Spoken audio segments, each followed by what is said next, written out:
हाय, आज मी बनवणार आहे डाळ खिचडी। तर त्यासाठी आपण एक टोमॅटो, एक आलू, 2 कांदे आणि लसणाची पाकळी, लसण घेतलेले आहे आणि आल्याचे तुकडे घेतलेले आहे। तर सर्वप्रथम आपण डाळ खिचडी बनवण्यासाठी हे सगळं साहित्य एकदा कापून घेणार आहे।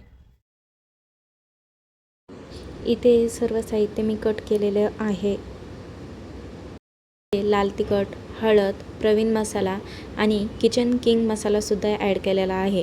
तुम्हाला जर लाल तिखटात खिचडी आवडत नसेल तर तुम्ही इथे हिरवी मिरची कट करून सुद्धा खिचडी बनवू शकतात।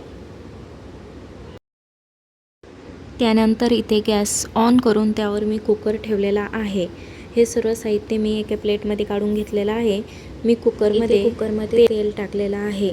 तेल थोडंसं गरम झाल्यावर त्यात जिरे आणि मोहरी घातलेली आहे।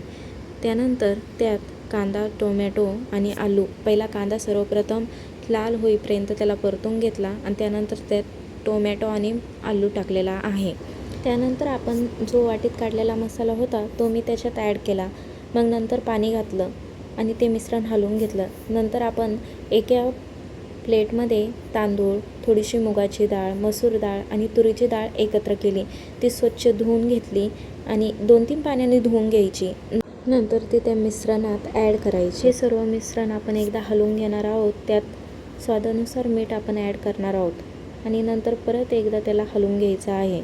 सुंदर असा रंग इथे आलेला दिसतो। त्यानंतर आपण कुकरचं झाकण लावून घेणार आहोत आणि 2 शिट्ट्या होईपर्यंत ती खिचडी आपण शिजू देणार आहोत।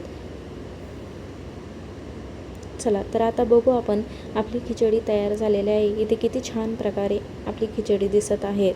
तर तुम्हाला जर ही खिचडी आवडली असेल तर लाईक करा, कमेंट करा आणि चॅनलला सबस्क्राईब करायला विसरू नका। धन्यवाद।